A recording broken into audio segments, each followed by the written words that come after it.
Okay, so we're here in Manga Studio, and the first task we're going to tackle is the preliminary design prototypes for our superheroines.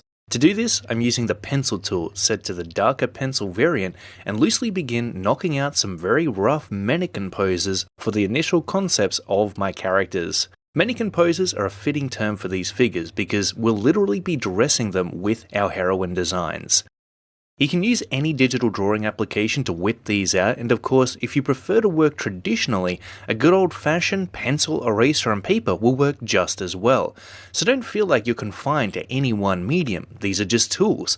And although I'll be showing you how I use Manga Studio to produce my drawings, the methods you'll learn are transferable to whichever way of working you prefer, traditional or digital. These figures are drawn light, rough and fast for a few reasons.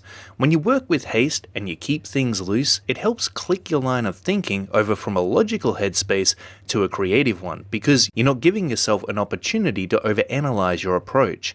On top of that, you really don't want to have to feel like you have to commit to any one drawing in these early stages, and by keeping it loose, it allows you the freedom to make mistakes, erase and adjust as needed.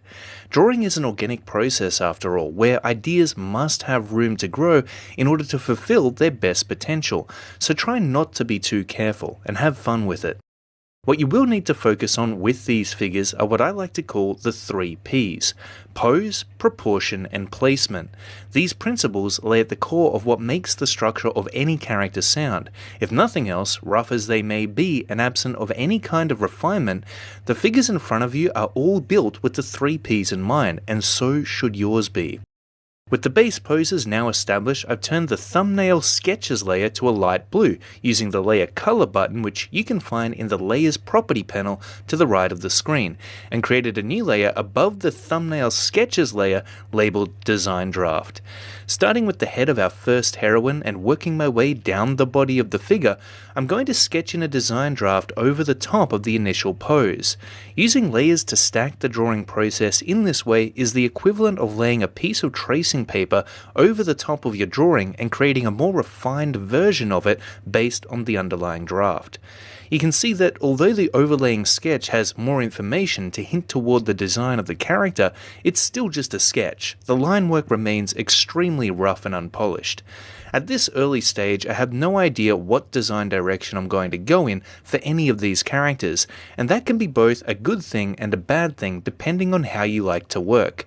Here for me, I'm adding to the drawing as I go, seeing what works and doesn't work. I can't really see beyond that point, and I kinda like it that way. On the other hand, some people like to have a plan going in, and oftentimes, if you're working in a studio where you have to draw a character based on a specific design brief, you'll have a little more guidance there to help you flesh out the idea. Make no mistake, working without boundaries, especially when it comes to character design, can be very tough, so it might even help you to write up a quick character bio for your heroine to help you pre-visualize how they might look. As I clothe the character, I'm experimenting with different shapes that I might be able to integrate into her costume. I'm wrapping them around her anatomy, using her body as a base, then modifying the costume elements as needed to add more interest to the design. You can see this in particular with the big X-shaped piece of armor I've placed in around her chest, leading it up into the shoulders, where I've pulled the shoulder pads up and out to elevate them. The architecture of these major shapes should recur throughout the design and fit together to create consistency. As an example, you can see how the base of her headpiece almost looks as though it could click right into the top of her chest piece like a jigsaw puzzle. Both have a similar flow and shape to their aesthetic, smooth, streamlined contours that arch and pinch with congruence. Built into the major shapes of the character's costume are the secondary elements that also pop up repeatedly throughout the design. For the most part, these include the rectangular shapes used for the knee pads and the reinforced connection points that link between the different sections of the character's outfit. Combined with the carefully placed cross-contour divisions throughout the costume, these additions break up the larger forms, contributing further detail and interest to the design.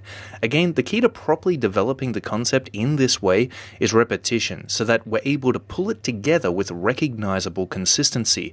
In the end, this results in your characters having a much more solid design. Moving down our lineup of superheroines, I'm now drafting up the second character design. Once more, I'm starting with the head, and the reason that I almost always begin here is because, for me, the head of the character is the most important part. A well-drawn face leaves a good first impression, because that's where the eye of the viewer is going to be drawn to first. It's the greatest indicator of how the character is feeling and what they're thinking. So in terms of creating an emotional connection between the audience and your characters, the face really is the most powerful way to do that. The guiding force behind your character's design should be based on who and what they are. The pose of this character is godlike and majestic, suggesting an undercurrent of inconceivable power. So as I think about the types of attributes her costuming might consist of, overall I want her to come across as a powerful goddess. If that's the case, then there's certain visual cues I'll need to implement into her design which communicate that idea to the audience. In a way, this means we want to avoid creating a design which is so unique it becomes unrelatable. The hairstyle, headpiece, armoured corset, and thigh-high boots, along with her lengthy loincloth, certainly aren't original ideas. They were around long before I came up with them and have even been incorporated into the designs of already existing heroines. But that's why they work. These elements have become iconic to the archetype, and by playing into that, we make our character designs instantly relatable. The audience understands what they're looking at immediately. This is important because if people are left scratching their heads trying to work out what it is you're showing them, there will be a disconnect. Your audience should never have to work to figure out what it is you're presenting to them. The theme and subject matter should be clear. That's just good design. What makes the design different but still relatable is the composition of those already existing elements, by asking yourself how they can be combined and reconfigured in a new way that either hasn't been done before or at least hasn't been done to death. Think of it as if you're walking into a superheroine-themed costume shop. There's boxes of wigs and racks of jackets, dresses, skirts, capes, stockings, tights, lingerie, and shoewear within every style you can think of. Your job is to put together a striking costume based on those items, and if you're feeling really fancy, you might even recut, shape, or build upon a few of them to suit the needs of your character's outfit. For the next superheroine, I want to navigate away from the superhuman aspects of the previous two and experiment with a more futuristic sci-fi archetype. Her abilities will be based on specialized combat training and technological enhancements to give her increased strength and speed. As you sketch down the initial ideas for your superheroines, it's a good idea to think about their capabilities and the special perks that might come in the form of super or mystical powers, their specialized skill sets, gadgets, or enhancements, whether they be biological in nature or artificial. Combined with a clear understanding of who your character actually is, this helps to unify their visual look with their bio. In other words, they look the way they are. These design decisions filter down into the poses you choose for a character as well, the way they move, their body language. This character, for example, is a total punk badass with attitude. She's not ladylike or conventional, she goes against the grain and is not to be messed with, and her hairstyle, costume design, and pose all say that about her. Making my way down the figure, I'm using some very rough anatomy to help convey the legs with accurate shape. Oftentimes, I'll use a character's muscle groups as a roadmap to construct the figure piece by piece. It's almost as if each muscle serves as a cue to help me remember how the human body fits together. And even though they won't be articulated in the final illustration, roughing out the key muscle groups helps form the blueprint of an accurately constructed character. But that still doesn't stop me from running into trouble from time to time. I've attempted to draw this leg repeatedly. Even though the structure was okay, it just didn't have the right amount of flow or energy. This is the beauty of keeping your drawings so rough in the beginning. It leaves them open for change. If something needs to be adjusted, modified, or completely erased, it's not a big deal. You just have another go if it doesn't look right. And it doesn't matter how many attempts it takes, it's totally fine because this is just the draft, not the final image. Not yet anyway. The important thing is to make changes now, especially the big ones, while you can. If you notice the proportions are out of whack, erase the limb in question and change its length accordingly. If the entire body needs to be erased and repositioned because of an underwhelming pose that lacks a punch, so be it. Start again. It can mean the difference between losing 5 minutes of work now or hours of work later on because of a flawed foundation you took too far. In this case, I've completely changed up the design of the character's lower legs. Her previous boots just weren't fitting in well with the rest of her silhouette, and these new state-of-the-art cyber legs mesh perfectly with the techie sci-fi themes surrounding the character. What's scary is that if I hadn't have been brave enough to replace what was previously there, the design of her legs might have ended up completely different. So now moving on to superheroine number 4. I love the pose for this particular figure. It's a bit more playful and sexier than the others. To push the variation we've got going on in the genres between each of the characters, I'm going to attempt to give this one more of an anime manga vibe, but still under the sci-fi theme. You can see how the spherical helmet I've given her significantly changes the silhouette, setting her apart from the other characters. By silhouette, what I'm talking about is essentially the outline of the character's overall shape, what it would look like if we were to take out all the interior details of the design and fill the character completely in black. In the initial stages of a character design, some concept artists will actually begin with the silhouette and develop the idea from there. The reason it's so important to consider is because the silhouette of a character allows people to instantly recognize what they're looking at before processing any of the other details. They should be able to tell immediately whether or not a character is a hero, sidekick, villain, or minion based on their outline alone. In group shots or fast-paced action scenes, this becomes especially important. We've all had those experiences where we've mistaken one character for another simply because their silhouettes weren't distinct enough. Shape psychology also comes into play in a big way here. For example, the spherical form of this character's helmet causes her to come across as bubbly, fun, and non-threatening. For the most part, in nature, round objects with soft edges are safe, if not sought after. Square or rectangular shapes, on the other hand, such as those found in the previous character's jacket, particularly around the shoulders and collar area, come across as dangerous because of their sharp, hard-edged associations. Of course, this is intentional and one of the reasons as to why there is such a stark difference between these two characters. So the silhouette of individual hairstyles, head and body shapes, as well as clothing items, can all greatly impact the way in which a character comes across to the audience.